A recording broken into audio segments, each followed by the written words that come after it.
Hello friends, मैं विभोर Verma Trident academy से। आज हम क्लास 12th का 4.3 एक्सरसाइज करेंगे। ठीक है, 4.2 तक हमारी सबकी खत्म हो चुकी है, सारे क्वेश्चंस खत्म हो चुके हैं। ठीक है ना, सारी एक्सरसाइज हमारी कंप्लीट हो चुकी है। ठीक है, एक अद्धा जो डाउट था वो भी मैंने ले लिया था। सारे बच्चों का जो भी था 26 डाउट आ रहा था, सबको 11 डाउट आ रहा था, वो सब कंप्लीट हो चुका है। ठीक है, जो पहली बार ये 4.3 से देख रहा है वीडियो, वो पहले वाली वीडियोस देखे। ठीक है, और फिर ये वाली वीडियो देखें। अब देखो मेरी बात ध्यान से सुनो। 4.3 एक्सरसाइज में 2 से 3 टॉपिक है। ठीक है, करने को मतलब समझाने को। पहले मैं उस सारे एक्सरसाइज का बेसिक समझाऊंगा कि उस एक्सरसाइज में है क्या, किस तरीके से क्वेश्चन होंगे। एक्सरसाइज तो तुम सारे कर लोगे, ठीक है, पर लेकिन उसका बेसिक पता होना बहुत जरूरी है कि कैसे उसका बेसिक है, कैसे उसको बना है, कैसे वो आया है और कैसे हमने उसको उसमें एलेबोरेट करना उसमें। ठीक है, अब देखो ध्यान से। अब 4.3 एक्सरसाइज में जो डिटर्मिनेंट है ना, डिटर्मिनेंट की एप्लीकेशंस पढ़ेंगे। डिटर्मिनेंट की एप्लीकेशंस मतलब एप्लीकेशन का मतलब डिटर्मिनेंट का रोल, डिटर्मिनेंट का क्या रोल था। ठीक है, अब ध्यान से सुनो। टॉपिक का नाम है एप्लीकेशन ऑफ डिटर्मिनेंट्स। ठीक है, अब देखो एरिया ऑफ ट्रायंगल। इस जो डिटर्मिनेंट है ना, डिटर्मिनेंट की मदद से हम एरिया ऑफ ट्रायंगल निकालते हैं। ठीक है, अब तुम पूछोगे एरिया ऑफ ट्रायंगल कैसे निकालते हैं, वो धीरे धीरे सारा पता चलता चलेगा। पहले हमारे पास एक फॉर्मूला था एरिया ऑफ ट्रायंगल निकालने का, half into base into height, है ना। जब हमें बेस और हाइट दी होती थी तो हम half into base into height लगा के फॉर्मूला लगा के उसका आंसर निकाल देते थे। पर अब ऐसा नहीं करेंगे। अब हम जो निकालेंगे ना, एरिया निकालेंगे तो एरिया ऑफ ट्रायंगल ही, पर निकालेंगे डिटर्मिनेंट की मदद से। ठीक है, आप ध्यान से सुनो। अब हमारे पास दूसरा जो फॉर्मूला आया था 10th क्लास में 7.3 एक्सरसाइज, ठीक है ना, 7 चैप्टर है ना, जो सीबीएसई का एनसीईआरटी को उठा के देखोगे इसमें 7.3, जो सीबीएसई वाले बच्चे उन्हें पता होगा सारा। ठीक है, 7.3 में, और जो आईसीएसई के हैं उनको भी ये था, कोऑर्डिनेट ज्योमेट्री के नाम से चैप्टर था। ठीक है, उसमें ये फॉर्मूला तुमने देखा होगा। देखो कौन सा फॉर्मूला बात कर रहा हूँ, ये वाला। हमारे पास क्या होता था, एक ट्राइंगल दिया होता था, उसके 3 वर्टिसेस दिए होते थे। ठीक है ना, अब जब ये 3 वर्टिसेस दिए होते थे ना, तो वो कहता था कि आपको एरिया ऑफ ट्रायंगल निकालना है, एरिया ऑफ ट्रायंगल निकालना है with the help of these vertices, इन वर्टिसेस की मदद से। तो हम क्या करते थे, हम फॉर्मूला लगाते थे half into x1 y2 minus y3 plus x2 y3 minus y1 plus x3 y1 minus y2। ये हमारा फॉर्मूला लगाते थे और इस फॉर्मूले से हमारा एरिया ऑफ ट्रायंगल निकल जाता था। ठीक है, अब डिटर्मिनेंट की मदद से हम फॉर्मूला निकाल लें। डिटर्मिनेंट की जो मदद से हम क्या निकालेंगे, एरिया ऑफ ट्रायंगल। कैसे, देखो ध्यान से, उसका फॉर्मूला समझ लो ध्यान से। एरिया ऑफ ट्रायंगल का फॉर्मूला, ठीक है ना, with the help of determinant. Determinant की मदद से ट्रायंगल, जैसे मान लो कोई भी ट्रायंगल दिया हुआ, ले लो ये ट्रायंगल ले लो। ठीक है, अच्छा, अब फॉर्मूला देखो उसका। हाफ, अगर आपको क्या देता है कि आपके पास 3 पॉइंट्स हैं, ठीक है ना, आपके पास 3 पॉइंट्स दिए हुए हैं, कोई भी पॉइंट है x1 y1 x2 y2 x3 y3 कुछ भी जैसे ऐसे दिया हुआ है, तो you have to find out the area of the triangle. ठीक है, area of the triangle with the help of the determinant method से। ठीक है ना, डिटर्मिनेंट का यूज करके आपको एरिया निकालना है ट्रायंगल का। तो कैसे निकालेंगे, देखो formula, half x1 y1 x2 y2 x3 y3 और इधर 1 1 1, बस ये होता है area of triangle. Area of triangle with help of the determinant form में। डिटर्मिनेंट फॉर्म में है। अब डिटर्मिनेंट की मदद से हम एरिया ऑफ ट्रायंगल निकाल देंगे। अब मेरी एक बात जो बहुत इंपॉर्टेंट है वो ध्यान से समझना, जब तुम इसे एक्सपेंड करोगे ना, जब तुम इसे x1 x2 x3 से एक्सपेंड करोगे, मेरी बात ध्यान समझना, सेम का सेम यही आ जाएगा, सेम यही चीज आएगी।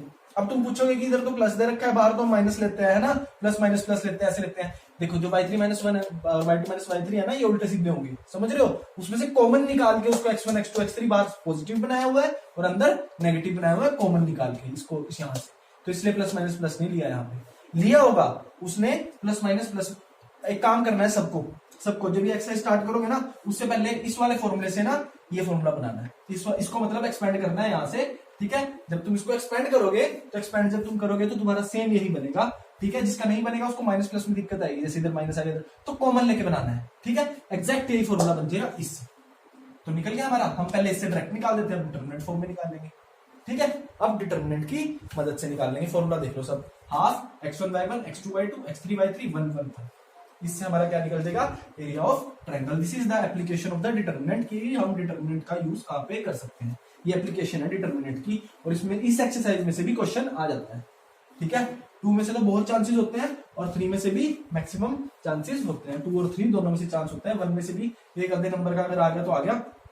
ठीक है, पता नहीं लगता भाई पेपर बनाने वाले का कि दिमाग में उसके क्या चल रहा है।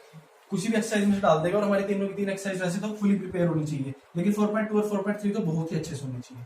ठीक है, 4.1 भी ये, इसका मतलब ये नहीं है कि 4.1 छोड़ दोगे, 4.1 भी करोगे। कई बार पता नहीं लगता, अगर मैं पेपर बनाने बैठूंगा तो मैं उसमें से डालूंगा जो बच्चे एक्सपेक्ट ही नहीं करेंगे। जैसे कुछ बच्चे एक्सपेक्ट करेंगे कि 4.2 में से ही क्वेश्चन आएगा या 4.3 में से ही क्वेश्चन आएगा, हम वही कर लेते हैं। लेकिन मेरे को पता होगा कि मैं 4.2 4.3 बच्चे एक्सपेक्ट करके बैठे होंगे, तो मैं 4.1 में से डाल दूंगा। समझ रहे हो इस बात को? तो सारी प्रिपेयर रखनी है। अब 4.3 भी बहुत इंपॉर्टेंट एक्सरसाइज है।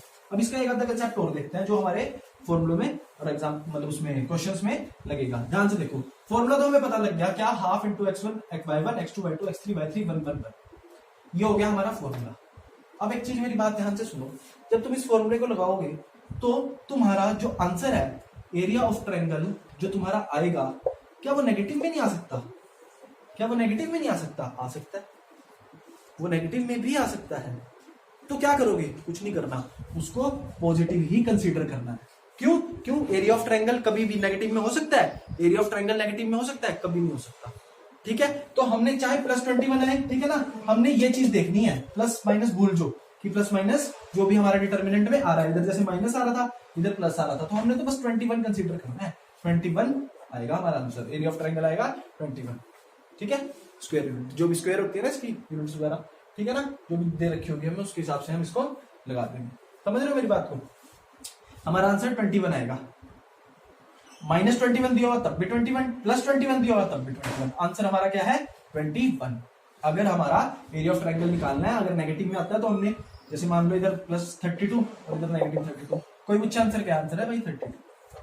बस नेगेटिव प्लस हमने देखना ही नहीं, क्योंकि एरिया ऑफ ट्रायंगल कभी भी नेगेटिव में नहीं होता। ठीक है, अब देखो अगला कंसेप्ट देखो इसका। कोलिनियर पता होगा सबको क्या होता है कोलिनियर, है ना? व्हाट इज कोलिनियर सबको पता होगा, सबने पढ़ी हुई है कोऑर्डिनेट ज्योमेट्री में, सबने पढ़ा हुआ है। आईसीएसई वालों ने पढ़ा, सीबीएसई वालों ने पढ़ा है। कोऑर्डिनेट का मतलब होता है जो पॉइंट ना एक ही लाइन पे हो, जैसे 1 2 3 4 5 6 7 8, मतलब काफी सारे पॉइंट्स एक ही लाइन पे पड़ रहे हैं, तो उसको क्या कह देते हैं? कोलिनियर। अब मेरी बात ध्यान से समझना, वो कहेगा एरिया ऑफ ट्रायंगल निकालो, एरिया ऑफ द ट्रायंगल निकालो if the points are collinear. अगर पॉइंट्स कोलिनियर है तो कभी ट्रायंगल बन पाएगा क्या? ध्यान से समझो, ये लाइन दी हुई है, कोई भी 3 पॉइंट ले लो, 1 2 3, वो 3 पॉइंट दे रखे हैं कुछ भी, ठीक है, ये 3 पॉइंट दे रखे हैं मेरे को।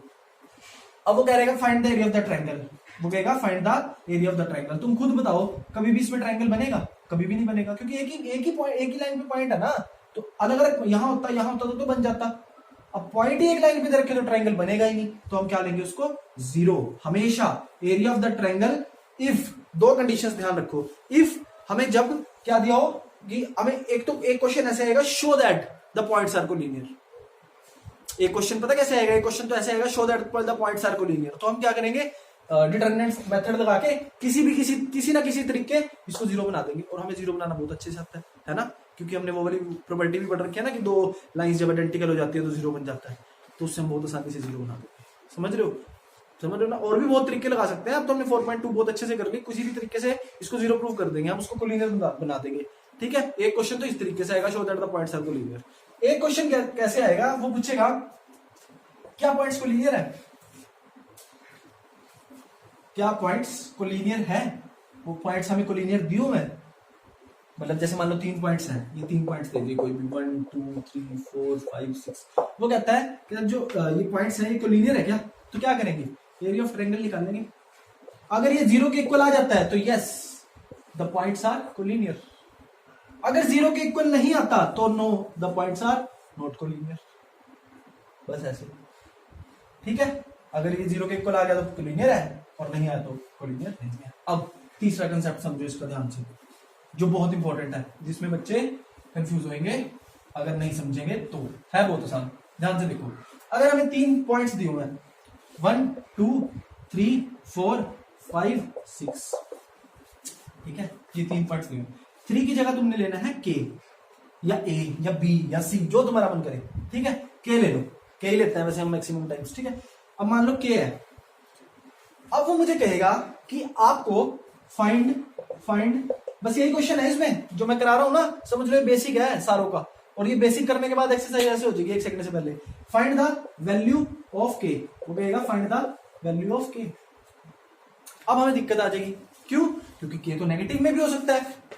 कभी ऐसा देखा कि ट्रायंगल में नेगेटिव पॉइंट्स होंगे तो ही एरिया जीरो नेगेटिव आएगा और पॉजिटिव पॉइंट्स होंगे तो ही एरिया पॉजिटिव आएगा? ऐसा तो नहीं होता ना। मान लो यहाँ पे के है तो के की तो कोई भी वैल्यू हो सकती है, -3 भी हो सकती है, 2 भी हो सकती है, -9 भी हो सकती है, -18 भी हो सकती है ना, और 3 भी हो सकती है, 0 भी हो सकती है, कोई भी वैल्यू हो सकती है उसकी तो।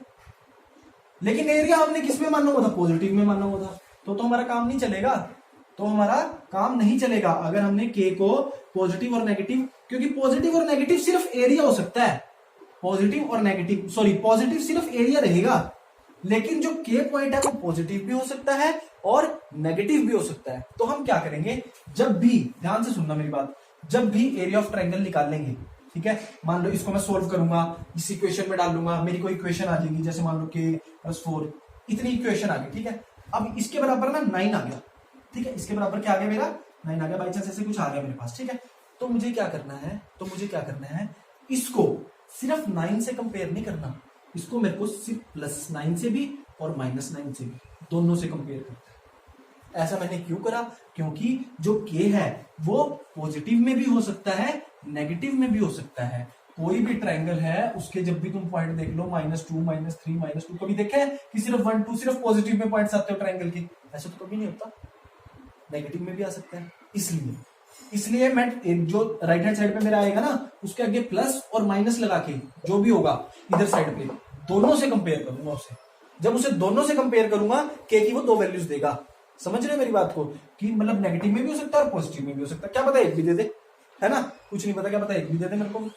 देखते हैं आगे जब क्वेश्चन करेंगे, ठीक है। तो के की वैल्यू वहां से हमारे पास निकल आएगी, लेकिन जो राइट हैंड साइड पे होगा एरिया ऑफ ट्रायंगल होगा, उसको हम प्लस भी मानेंगे और नेगेटिव भी मानेंगे। लेकिन सिर्फ जब एरिया ऑफ ट्रायंगल की बात आएगी तो सिर्फ वो पॉजिटिव होगा, सिर्फ वो पॉजिटिव होगा। हमने प्लस नेगेटिव वहां देखना है, ठीक है। लेकिन जब भी के निकालना है, कोई भी पॉइंट निकालना है, ये पॉजिटिव में भी हो सकता है, नेगेटिव में भी हो सकता है, तो दोनों को क्या लेंगे, पॉजिटिव और नेगेटिव 9 लगा के तब निकालेंगे। अभी क्वेश्चन करेंगे तो जिसको क्लियर नहीं, वैसे तो सबको क्लियर हो गया होगा 100%, लेकिन बाई चांस कोई 1% जिसको नहीं क्लियर हुआ होगा, जो चीज रहेगी होगी, वो क्वेश्चन जैसे ही आप करते हैं उसमें तुम्हें साथ के साथ समझ आती है।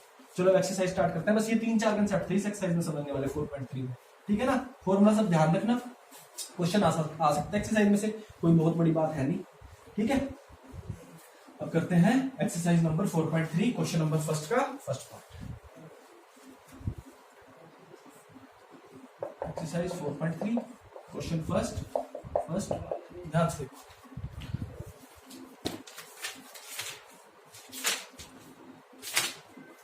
फाइंड द, क्वेश्चन पढ़ो, find the area of the triangle with vertices at the point given in each of the following are the देखो ध्यान से, are the given points collinear. क्या गिवन पॉइंट्स कोलिनियर है?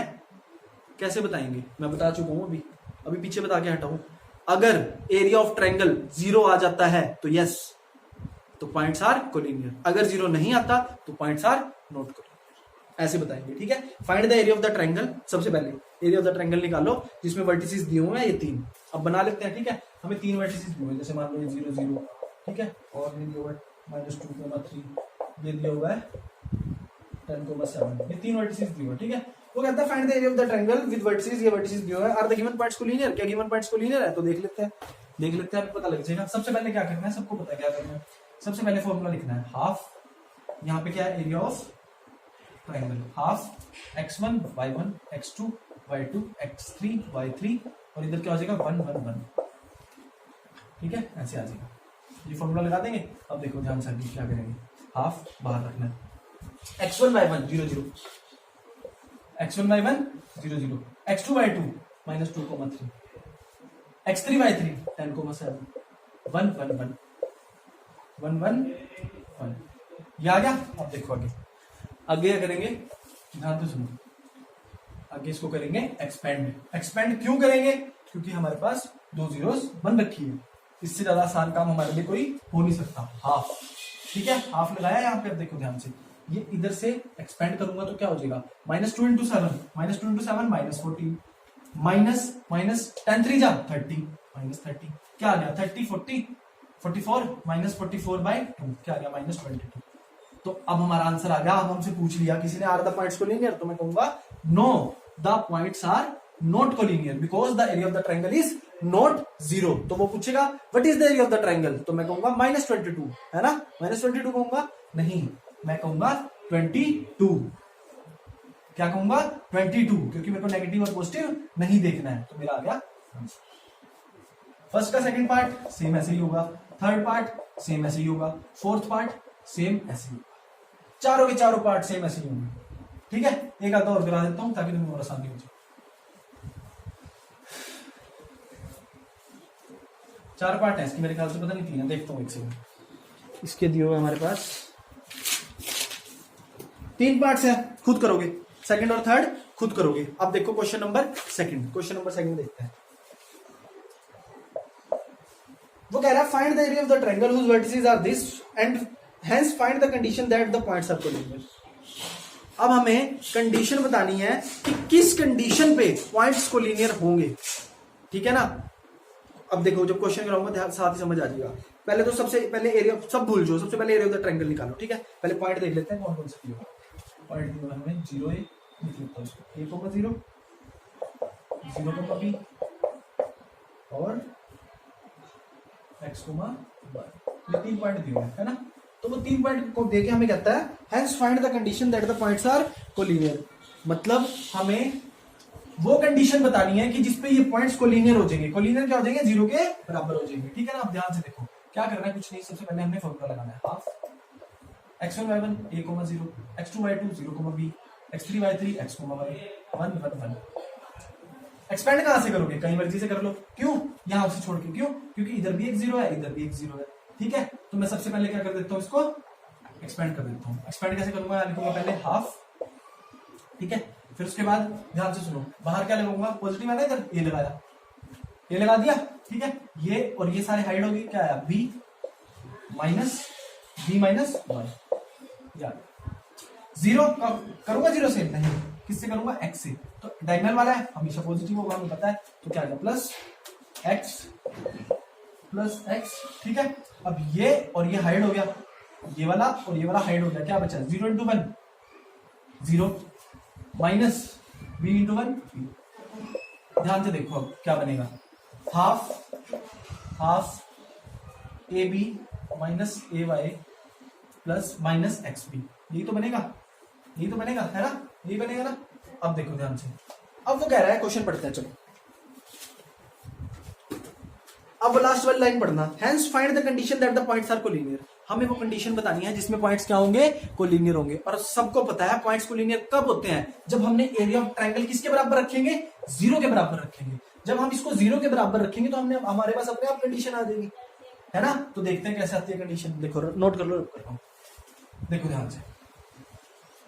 अब हमने पॉइंट्स, वो condition ही तो पूछ रहा है हमसे, कंडीशन हम बता देंगे, कैसे बता देंगे, जब हमने उसको 0 के बराबर रख दिया, क्योंकि पॉइंट्स क्या होता है, कोलिनियर थे ना, कि कौन सी कंडीशन होगी जिसमें पॉइंट्स कोलिनियर होंगे, तो 0 के बराबर इसको रखा, हाफ इधर जाके 0 हो गया, तो ये बचा ab minus ay minus xb, यही तो बचा इक्वल टू 0। अब क्या करूंगा, ab इधर ही रहने दूंगा, इधर नेगेटिव वाले उधर ले जाता हूँ, ay प्लस xb।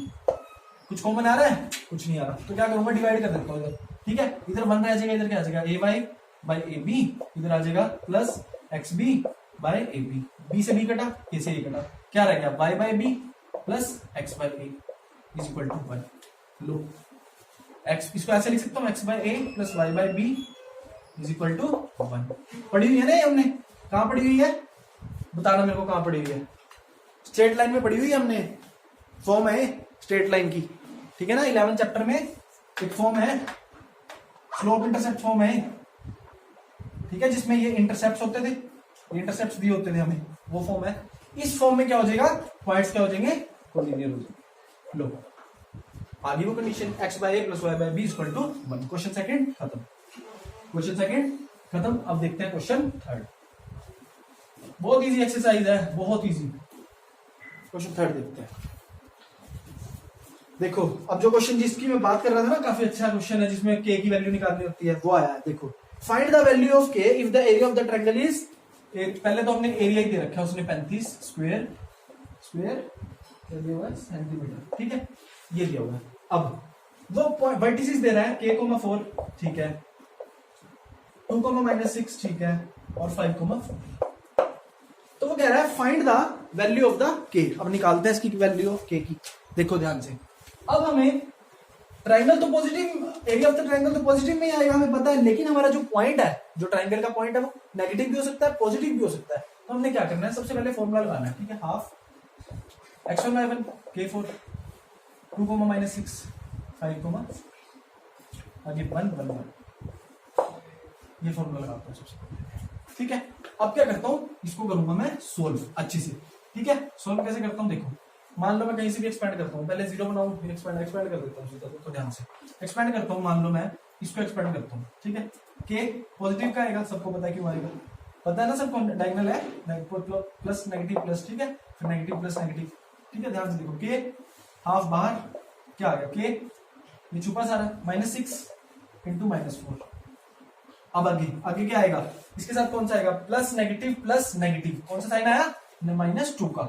अब ये और ये हाइड हो गया, 4 इंटू 1 4, 4 इंटू 1 4 -4 क्या आ गया 0, ऑटोमेटिकली 0 बन गया, ठीक है। अब देखो 4 -4 हमारी होगी 0। अब उसके बाद अब तीसरा बचा है, क्या आएगा, डायगोनल में पड़ा है, प्लस आएगा, +5 आएगा, ये और ये हाइड, 4 इंटू 1 4, 4 इंटू 1 4 ही तो होगा ना, -6 +6, -6 क्या आ जाएगा +6, ये तो 0 बन गया, क्यों, 4 -4 0 मल्टीप्लाई हुआ 0, क्या बचा हाफ के -6 और -4 -10, यही तो बचा, -2 4 -4 0, ये तो 0 ही बन गया, +5 और ये हो जाएगा 10, 5 10 या 50, ठीक है। अब ध्यान से सुनो, रब कर लो,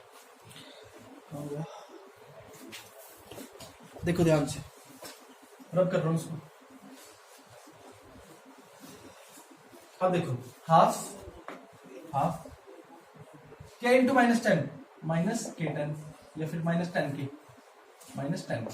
लिख सकता हूं, ये 0 आ गया, 0 लिखने की जरूरत नहीं है, +50 इज इक्वल टू क्या आएगा, कोई बता सकता है, इज इक्वल टू क्या आएगा 35, है ना, अभी तक 35 आएगा या और कुछ आएगा, क्या आएगा, क्या आएगा +-35, जिसको नहीं समझ आया बताता हूँ क्यों आया, पहले तो इसको डिवाइड करो, ये आ गया -5 के +25 इज इक्वल टू +-35, ये आएगा। ये क्यों आया, ध्यान से सुनो, क्योंकि जो k की वैल्यू है वो नेगेटिव में भी हो सकती है, पॉजिटिव में भी हो सकती है, एरिया ऑफ ट्रायंगल हमें पॉजिटिव में दिया हुआ है, हमने मान लिया, लेकिन हमें k की वैल्यू फाइंड आउट करनी है, और जब हमें k की वैल्यू फाइंड आउट करनी होती है ना, तो हमें जो एरिया ऑफ ट्रायंगल है वो पॉजिटिव और नेगेटिव में लेना ही पड़ता है, क्योंकि हमें पता नहीं है कि जो k होगा वो पॉजिटिव में ही होगा या नेगेटिव में ही होगा। तो एक बार कंपेयर करेंगे -5k +25 इज इक्वल टू 35 से, और एक बार कंपेयर करेंगे -5k -5 था ना, -5k +25 इज इक्वल टू -35, एक बार इससे एक बार इससे, ठीक है। अब इधर जाके क्या बन गया 10, 35 -25 क्या हो गया 10 आ गया इधर से, ठीक है, is equal to -5k, k की वैल्यू क्या आ गई एक वैल्यू तो आ गई k की -2, अगली वैल्यू देखते हैं, -5k इज इक्वल टू -35 -5, इधर जाके माइनस का हो गया -25, -5k इज इक्वल टू 35 40 50 60 आ गया, 30 40 50 -60, माइनस से माइनस कटा, k की वैल्यू क्या आ गई 60/5, ये कटा इससे क्या आ गया, k की एक वैल्यू आई 12, तो k की हमारे पास कितनी वैल्यूज आ गई, दो, कौन कौन सी, एक आई -2 और एक आई 12, ठीक है। अब मेरी बात ध्यान से सुनो, अगर तो मैं सिर्फ पॉजिटिव का लेके चलता तो एक ही वैल्यू आती k की, है ना, और दूसरी वैल्यू हमारी जाती छूट, इसलिए मैंने नेगेटिव का भी लिया साथ साथ, ताकि पता लगे k की असल में कितनी वैल्यूज है, k की 2 वैल्यूज है, मतलब 2 बार k को उसमें डालेंगे ना, कि एक बार -2 डालेंगे तब भी और 12 से डालेंगे तब भी, हमारा आंसर क्या आएगा 35, ठीक है। जो आंसर आया ना एरिया ऑफ ट्रायंगल, डाल के देख लेना, एक बार -2 डाल लेना, एक बार 12 डाल लेना, आंसर 35 ही आएगा दोनों से, समझ रहे हो मेरी बात को, बस ये हो गया थर्ड क्वेश्चन। अब देखते हैं अगला क्वेश्चन, देखो ध्यान से, अगला क्वेश्चन तो बहुत ईजी है, सब बच्चे अपने आप भी कर सकते हैं, ध्यान से सुनो, फिर भी एक बार करा देता हूँ, 4 क्वेश्चन तक करेंगे आज, ठीक है, 4 क्वेश्चन रह जाएंगे, कितने हैं 3 क्वेश्चन रह जाएंगे, बस कल कर देंगे, ठीक है। और कल जो चीज का डाउट होगा ना पिछला, जैसे मान लो किसी को 4.1 में, किसी को 4.2 में या 4.3 में भी जैसे कोई डाउट हुआ, तो मेरे को एक बार डाउट्स जरूर भेज देना, ठीक है, मैं क्योंकि कल वाली जो एक्सरसाइज चैप्टर खत्म करेंगे ना कल, तो साथ साथ उसमें डाउट्स जो 1-2 रह गया होगा वो भी करवा दूंगा साथ साथ, कवर होगी। अब क्वेश्चन नंबर 4 देखते हैं, show that the points a b, c plus a, c, a plus b, a, b plus c are collinear. मेरी बात ध्यान से सुनिए, उसने कहा है शो करना है। शो मतलब हमें उसको 0 के बराबर लाना ही लाना है इन 3 पॉइंट्स को। वो कह रहा है show that these points are collinear, मतलब इनको शो करो कि ये 0 के बराबर है। तो कर देते हैं कैसे, सबसे पहले x1 y1 b c plus a, x2 y2 c a plus b, उसके बाद a b प्लस c। अब क्या होगा 1 1 1। अब क्या होगा बताना जरा। अब एक ऑपरेशन लगाऊंगा क्या, C2 पे C2 प्लस C1। अगर मैं C2 प्लस C1 लगाता हूं तो क्या बनता है देखना जरा, B C A और ये बन जाएगा A plus B plus C और ये बन जाएगा A plus B plus C और ये भी A plus B plus C और ये 1 1 1। ठीक है, अब देखो आगे क्या होगा, सुनो ध्यान से। अब एक चीज देखना जरा, इधर से मैं A plus B plus C common नहीं निकाल सकता हूं, तो A plus B plus C common निकाला, क्या बचा B C A और इधर 1 1 1 1 1 1 ये आ गया, यही आ गया ना, है ना। तो अब क्या हो जाएगा मेरा आंसर, बाहर हाफ भी है भाई, बाहर हाफ लगाना ना भूलना, ठीक है। अब half A plus B plus C into 0, क्यों, क्योंकि C2 and C3 are identical. क्या है ये रीजन देना ब्रैकेट में साथ साथ, C2 और C3 क्या बन गए 1 1 बन गए, मतलब आइडेंटिकल हो गए, ठीक है ना। ये नहीं कि 1 1 1 कुछ भी अलग भी बन सकते हैं, ठीक है ना, सेम बनने चाहिए, बस आइडेंटिकल देखने में एक जैसे होने चाहिए, चाहे रो दो चाहे कॉलम हो। तो क्या आ जाता है हमारा आंसर 0। ये 4.1 का है, जो मैंने 4.2 में बताई थी जो मेरी प्रॉपर्टी, ठीक है। तो जब ये आइडेंटिकल बन गए तो आंसर क्या आ गया 0। अब 0 सबको मल्टीप्लाई कर लो, क्या आ गया 0। तो hence the points are collinear. खत्म हो गया। 4 में 4 क्वेश्चन, 5 6 और 7 3 क्वेश्चन रह गए हैं, कल करा दूंगा। इसलिए रोके हैं ताकि जिस बच्चे का कोई भी डाउट हो, ठीक है ना, 1 डाउट 2 डाउट 3 डाउट 4 डाउट, कोई भी कितने भी डाउट हो, कोई दिक्कत नहीं है, जितने यहाँ भेजो, ठीक है, साथ के साथ कवर करा देता हूँ। मतलब कल जब वीडियो का एंड करूंगा ना, चैप्टर का एंड करूंगा, तो 3 क्वेश्चन तो कराऊंगा ही। और जो तुम्हें लगता है ना कि भाई ये मेरे को डाउट है, मैं नहीं हो रहा मेरे से, या मेरे को समझ नहीं आया, तो मेरे पास भेज देना। ये मत देखना कि भाई उसका हो गया मेरा नहीं हुआ, मेरा हो गया उसका नहीं हुआ, कि भाई मैं क्या सोचूंगा वो क्या सोचेगा, ऐसा नहीं करना। जो डाउट है भेज दो, मैं साथ के साथ वीडियो में करा दूंगा ताकि तुम्हें अच्छे से समझ आए, ठीक है। चलो 4.3 का भी कर देते हैं खत्म, और कल के बाद परसों टेस्ट होगा, इसका बता दूंगा कैसे होगा, ठीक है, ग्रुप में बता दूंगा मैं 4.2 का टेस्ट, पूरे फुल 4 चैप्टर का टेस्ट कैसे लूंगा, टाइमिंग बता दूंगा, सब कुछ बता दूंगा उसके, ठीक है।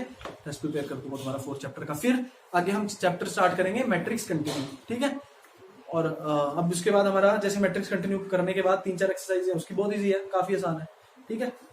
मतलब ये करने के बाद हमारे 3 चैप्टर अच्छे से रेडी हो जाएंगे, ठीक है, जो हमें आगे कभी भी छेड़ने की जरूरत नहीं पड़ेगी। आप छेड़ेंगे बाद में जब एग्जाम टाइम होएगा, फर्स्ट टर्म के एग्जाम आएंगे ना, तब छेड़ेंगे। मतलब अभी 3 चैप्टर हमारे अच्छे से कवर हो जाएंगे। फिर इसके बाद देखते हैं लॉकडाउन कितना बढ़ता है, क्या रहता है लॉकडाउन का, जैसे भी होगा उसके हिसाब से। अब मैं सोच रहा था डिफरेंशिएशन वगैरह तुम्हें शुरू कराऊंगा अच्छे से ना, डिफरेंशिएशन टॉपिक बहुत इंपॉर्टेंट टॉपिक है, वो शुरू करेंगे इसके बाद जब ये हमारा मैट्रिक्स कंटिन्यू वगैरह खत्म हो जाएगा ना। डिफरेंशिएशन बहुत अच्छा टॉपिक है, मतलब तुम्हें आगे भी काम आएगा, बहुत जगहों पे काम आएगा, हर जगह मैथ में डिफरेंशिएशन इंटीग्रेशन तुम्हारी काम आएगी। डिफरेंशिएशन समझोगे तभी इंटीग्रेशन समझ आएगी, ठीक है। तो डिफरेंशिएशन भी करेंगे, अभी पहले मैट्रिक्स कंटिन्यू खत्म करते हैं, ठीक है।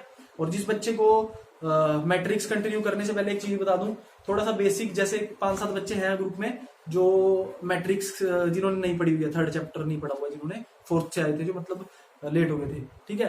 तो तुम्हें एक बार थोड़ा सा बेसिक देखना पड़ेगा उसका मैट्रिक्स का, ठीक है। एक बार बेसिक देख लेना उसका अच्छे से, कुछ डाउट हो मुझसे पूछ लेना, या मैं कोशिश करूंगा अगर मुझे टाइम लगता है ना तो एक वीडियो बना दूंगा सिर्फ बेसिक की मैट्रिक्स की एक्सरसाइज में, क्वेश्चन नहीं कराऊंगा उसमें, सिर्फ बेसिक बता दूंगा। अगर टाइम लगेगा तो मैं वो वाली वीडियो भी, ठीक है। चलो स्टे होम, स्टे हेल्दी, और मिलते हैं जल्दी। और सब्सक्राइब कर देना, शेयर कर देना, ठीक है, अपने फ्रेंड्स के साथ शेयर जरूर करना, और वीडियो अच्छी लगी हो तो लाइक जरूर करना, ठीक। मिलते हैं, बाय।